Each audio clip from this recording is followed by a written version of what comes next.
जिस जाति ने कनान पे कब्जा किया वो लोग नहीं थे जो वहां से निकले थे, उनके बच्चे थे। क्योंकि जो बच्चे थे उनके, जो 2 साल 3 साल 4 साल, उन्होंने गुलामी नहीं की थी, उन्हें गुलामी का मतलब नहीं पता था। वो पैदा ही फ्रीडम में हुए थे। हाँ, वो पैदा ही फ्रीडम में होते, उन्हें गुलामी का मतलब ही नहीं मालूम था, देखे ही नहीं थे मिस्री। बचपन में थे, 4 साल के, 2 साल के, 4-3 साल के। तो उन्होंने जब बड़े होके, जब कोई राजा आता था मारने के लिए, वो उसके खिलाफ खड़े होते थे, बोलते तेरी ऐसी की तैसी, परमेश्वर हमारे साथ है। हाँ या ना? पर वो लोग एंटर नहीं कर पाए जो वहां से निकले थे। क्यों? गुलामी से निकले, वही मेंटालिटी। अब पास्टर जी मिलते नहीं गए, क्यों? क्योंकि बाबाओं को मिलने की आदत है। उन्हें अभी भी लगता है कि बाबा जी से मिलेंगे तो काम होगा। हां, लेकिन जो नई जनरेशन है उन्हें मालूम है कि चर्च जाओ, वचन सुना, अपने स्पिरिचुअल फादर से मिलना जरूरी नहीं, सुनना उसको ज्यादा जरूरी है। अगर आप उसे सुन सकते हो, चाहे वो इंटरनेट पे हो, चाहे वो प्रचार कर रहा हो, घोषणा कर रहा हो, आप सिर्फ अगर सुन सकते हो, आइए आपको चाहिए, दैट्स इट, दैट्स ऑल। आमीन। ऐसे ही नहीं वो लोग मरे, क्योंकि निकल तो गए अब गुलामी से, अब आदत गुलामी की है। जब तक सिर पे टोकरा नहीं आए तसल्ली नहीं होगी, उन पेट नहीं भरेगा उनका। अब टोकरा है नहीं है सिर पे, गुलामी है नहीं है, उन्हें यकीन नहीं हो रहा, बात बात पे डर रहे हैं, हो ना हमें मार दे, ओ हो ना हमें मार दे, ए मूसा तो हमें क्यों लेके आया? क्यों? क्योंकि गुलामी में रहने की आदत थी। जिस बंदे ने सारी उम्र गुलामी में निकाली हो, उसे लगता है अच्छा ये जीवित परमेश्वर है। ले अही कहते सारी उम्र धक्के खाते ने, सानू पता नहीं कहते ये बंदे नहीं गए। एक ना हुन मैनू पता लगा मेरे 60वें साल च कि कोई जीवित परमेश्वर है। उन्हें यकीन आने में टाइम लगता है, लेकिन जो आपके बच्चे होंगे, जिस जनरेशन में और मसीहत में वो पैदा होंगे, वो आपसे बड़े काम करेंगे, आप देखना। क्योंकि उन्होंने गुलामी देखी नहीं होगी। आमीन। कितने मेरी बात को समझ रहे हैं? अपनी सोच को बदलना, मेंटल लेवल को बदलना बड़ा जरूरी। उन्हें लगता है ले उन फलाने ने यहां किया था, मैं भी उन्हें यही कहूंगा, मैं उन जेएमसी थोड़ी कह दूंगा, बुरा मान जाएगा। क्योंकि आपको नहीं मालूम, क्योंकि आप अभी भी कहां हो, गुलामी में ही हो। निकल तो गए हो मिस्र से बाहर, पर आदत अभी भी टोकरों की है आपको। वो टोकरा रखे सिर पे तभी अच्छा लगता है, क्योंकि सारी उम्र टोकरा उठाया है शैतान का। हालेलुया। और सिर्फ 2 लोग थे उनमें जो प्रभु के वचन को समझे और बच्चों के साथ वहां प्रवेश किया, क्योंकि बच्चे बड़े हो चुके थे। हालेलुया। तो अभी समझो, आमीन, अभी समझो। वेट मत करो ये, या परमेश्वर को ऐसा मत करवाओ कि वो आपके बच्चों पे काम करे, वो ग्रेट करे उन्हें। हालेलुया।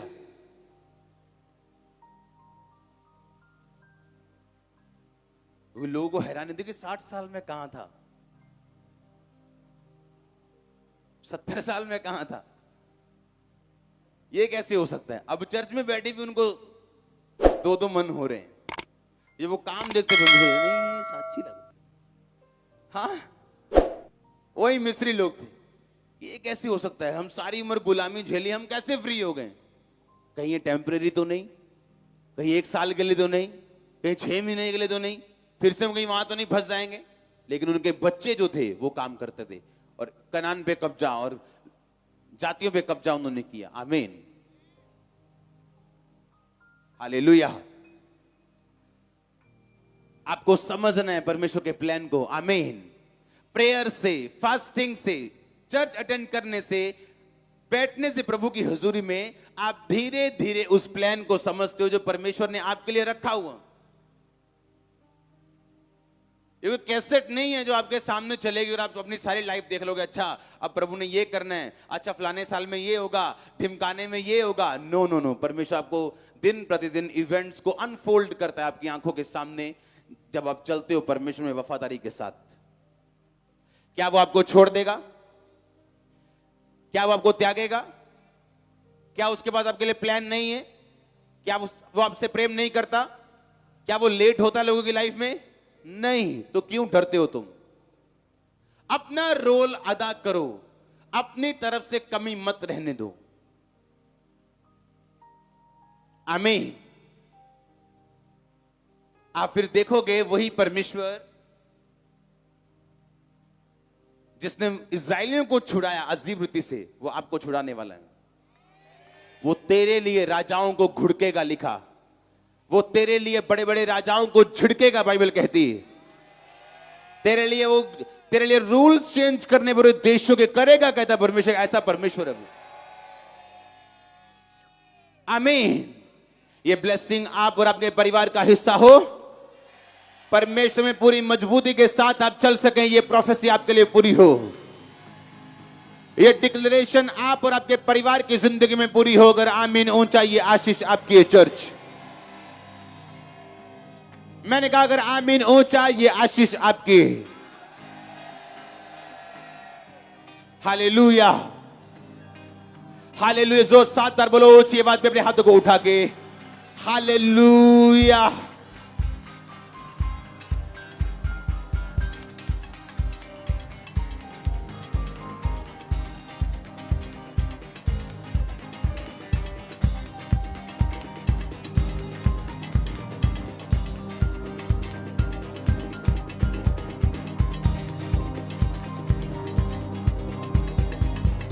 आमीन, हालेलुया। तैयार हो ओबीडियंस में चलने के लिए? परमेश्वर सिखाएगा आपको ओबीडियंस में रहना। अगर आप सेंसिटिव हैं, अगर आप बढ़ने वाला दिमाग है आपका। हालेलुया। कई बार मैं और मेरी वाइफ ने बैठे हो ना, और हमने जब कोई कंप्यूटर खोला या मोबाइल खोला हुआ और कोई बंदा हम देख रहे हैं फेक प्रोफेसी कर रहे हैं, फेक चीजें कर रहे हैं, और हमने आपस में बात करनी, यार ये फेक है, और हमने महसूस करना कि परमेश्वर नाराज है हमसे, बावजूद इसके कि हम सही थे, बावजूद इसके कि हम सही थे, जो हम कह रहे हैं वो सही था, बावजूद इसके। और एक दिन मैंने फैसला किया कि हम किसी बंदे के बारे में डिस्कस नहीं करेंगे। कोई मैन ऑफ गॉड हो, गलत कर रहा हो, सही कर रहा हो, हमें कोई लेना देना नहीं। जिसका कर रहा है वो हमसे इतना बड़ा है कि खुद कान पकड़ के सीधा कर सकता है।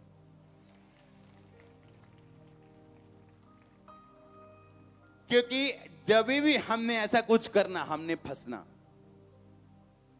फिर महसूस करना कि क्या हुआ, हाँ, फिर देखना अच्छा ये हुआ। ऐसे लोग हैं जिनकी आत्मा इतनी मरी हुई है कि वो 2-2 घंटे किसी पास्टर के बारे में बैठ के बातें कर सकते हैं। इंटरनेट पे क्या बोलते हैं वो, चैटिंग, कमेंटिंग, वो कर सकते 2 घंटे। आपकी बुद्धि घास चरने गई। वो लोग सदा के लिए शर्मिंदे रहते हैं जो ऐसे पंगे लेते हैं। आप देखना उनकी जिंदगी प्रैक्टिकली कभी मत देखो इंटरनेट पे लोगों को। इंटरनेट में जो फीलिंग ब्लेस होता है ना, वो फीलिंग कर्स एक्चुअली फील कर रहे होते हैं अंदर से। क्या बोल रहा हूं मैं? ये फेक है इंटरनेट वाली दुकानें सारी। आमीन।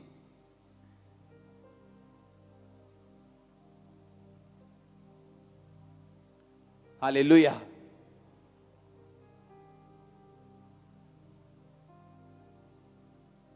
कितने समझ रहे हैं?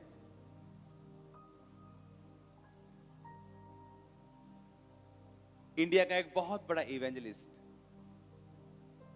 एक दिन ना इंटरनेट पे किसी को प्रोफेसी करता देख के उसके पास पहुंच गया अमेरिका में। कहते हैं बड़ी तगड़ी प्रोफेसी करता है। इंडियन लोग प्रभु को खोजने के लिए ना ज्यादा एक्साइटेड हैं। आप पूरी दुनिया घूम लो, मैं घूमा, मेरे को मालूम है। वो वहां पे उस प्रॉफिट से मिला, उसने कहा हेलो हाय, कहां से आए हो? इंडिया से आए। क्या नाम है आपका? ये नाम। मीटिंग चल रही है, अब वो उस प्रॉफिट ने कहा, यू अमरिंदर, पहले मिला हुआ उससे, वो इवेंजलिस्ट, जेन्युइन हीलिंग इवेंजलिस्ट था वो, इंडिया का बहुत बड़ा जेन्युइन वन, असली वाली हीलिंग, असली वाली प्रोफेसी। कहता है तू मुझसे मिला, मेरा नाम पूछा, अब तू प्रोफेसी के तौर पे मुझे बता रहे हैं। उसने कसम खाई, इंटरनेट पे देख के, लाइफ में कहीं नहीं जाऊंगा।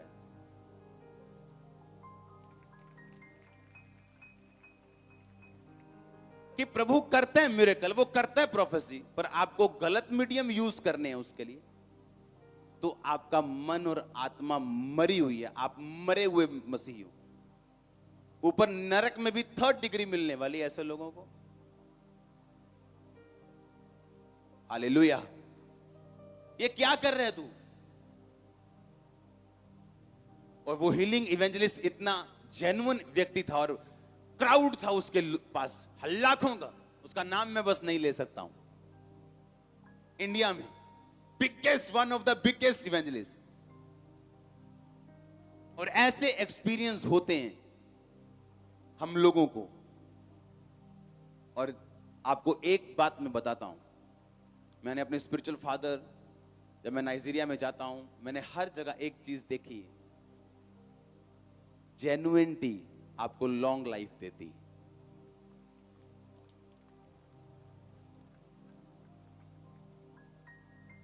कपटपूना आपको बड़ा तो कर सकता है, पर आप शॉर्ट लाइफ है आपकी, आपका फ्यूचर अंधेरे में। जो मिनिस्ट्री, जो विश्वासी जेन्युइन होगा, आप उसको बूढ़ा होते, उसके बच्चों को बूढ़ा होते, उसके पोते को बूढ़ा, उसी कुर्सी पे आप वंशों तक देखोगे उनको, यह निशानी होगी।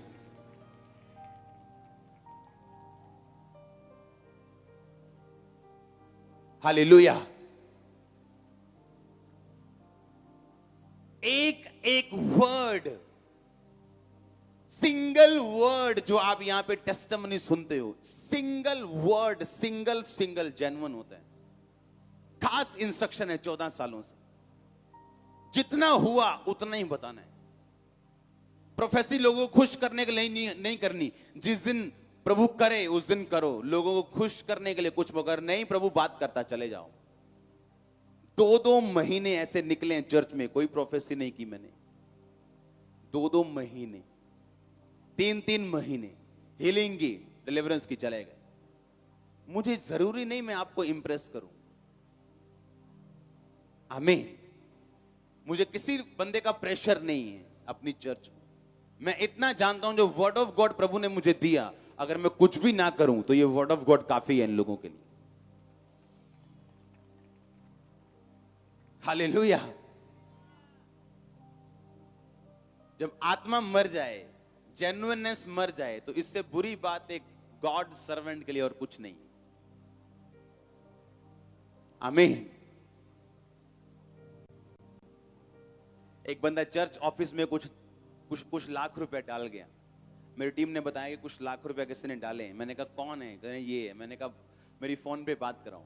मैंने कहा पैसे कहां से आए? वो जुए से आए थे। मैंने कहा प्लीज भाई साहब आओ और पैसे वापस ले जाओ। कहते नहीं प्रभु के लिए। मैं कहा प्रभु को नहीं चाहिए। अच्छे लोग ऐसे पैसे उठाए, उनके वापस किए। मैंने कहा ले जाओ भाई, क्योंकि जब मैं ऊपर जाऊंगा तो मुझसे हिसाब लिया जाना है। हमें ये पैसे नहीं चाहिए। हालेलुया।